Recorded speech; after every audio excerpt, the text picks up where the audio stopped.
চন্দ্রকোনাতে বিজেপির গান্ধীগিরি। বিজেপি নেতাদের গান্ধীগিরি। বিধানসভা নির্বাচনের ফল ঘোষণার পরেই পশ্চিম মেদিনীপুর জেলার চন্দ্রকোনার ক্ষীরপাই পৌরসভার নীল সাদা পরিবর্তে গেরুয়া সাদা রং করা হয়।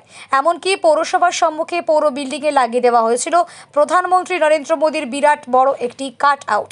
কিন্তু হঠাৎ করেই কয়েকদিনের মধ্যে ভুল বদল। পৌরসভার বিল্ডিংকে পুনরায় নীল সাদা রঙে ভরিয়ে দেওয়া হলো আগের মতোই। সরিয়ে নেওয়া হলো প্রধানমন্ত্রীর ছবি। জানা যায়, ক্ষীরপাই পৌরসভা তৃণমূল পরিচালিত পৌরসভা। কেন এমন হলো? চন্দ্রকোনার বিজেপি বিধায়ক সুকান্ত দোলাই বলেন, এটি বিজেপির কালচার নয়। তাই কর্মীরা যে কাজ করেছিল সে কাজ সমর্থনযোগ্য নয়। তাই আগের মতো ফিরিয়ে দেওয়া হয়েছে পৌরসভাকে। বিজেপির এই ধরনের কাজে প্রশংসা করেছে এলাকার তৃণমূল নেতৃত্বরা।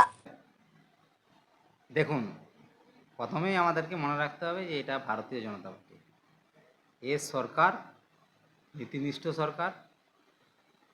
আমাদের যে আদর্শ, মোদিজির আদর্শে আমাদের দল চলে। তাই মোদিজির যে আদর্শ সেটা প্রত্যেকটা মানুষের কাছে পৌঁছে দেওয়া আমাদের কর্মীদের দায়িত্ব এবং কর্তব্য।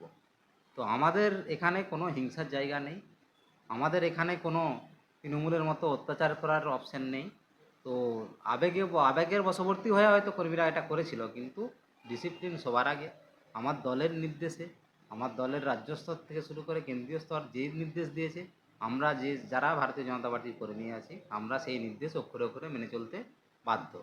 তো উপরের নির্দেশ, মোদিজির নির্দেশ যেমনটা ছিল সেইটাই হয়েছে। আবেগের বশবর্তী হয়ে হয়তো কর্মীরা করে দিয়েছিল, কিন্তু সেই ভুল সংশোধন করতে হয়েছে, কারণ ভুল সংশোধন করা জরুরি। এবং আমি এটা আশ্বস্ত করতে চাই যে কোনো কর্মী, যে কোনো দলের, যে কোনো রাজনৈতিক দলের বা কোনো সাধারণ মানুষ কোনোভাবে ক্ষতিগ্রস্ত হবে না। যদি কারো ক্ষেত্রে আমাদের কর্মীরা ভুল করে কোনো কিছু করে, আপনারা সরাসরি আমাদের সঙ্গে যোগাযোগ করুন, আমরা সবসময় আপনাদের পাশে আছি। আর আমাদের যে দলের কর্মীরা, তাদের উদ্দেশ্যে স্পষ্ট বার্তা যে দল এই ধরনের কোনো রকম কোনো বিশৃঙ্খলাকে প্রশ্রয় দেয় না, কোনো ধরনের বিশৃঙ্খলা করা যাবে না। কেউ যদি কোনো রকম বিশৃঙ্খলার সাথে দলের যে নীতি আদর্শ তার বাইরে গিয়ে কাজ করে, তাহলে তার জন্য তাকে শাস্তিস্বরূপ যে ব্যবস্থা দল সেটা অবশ্যই নেবে।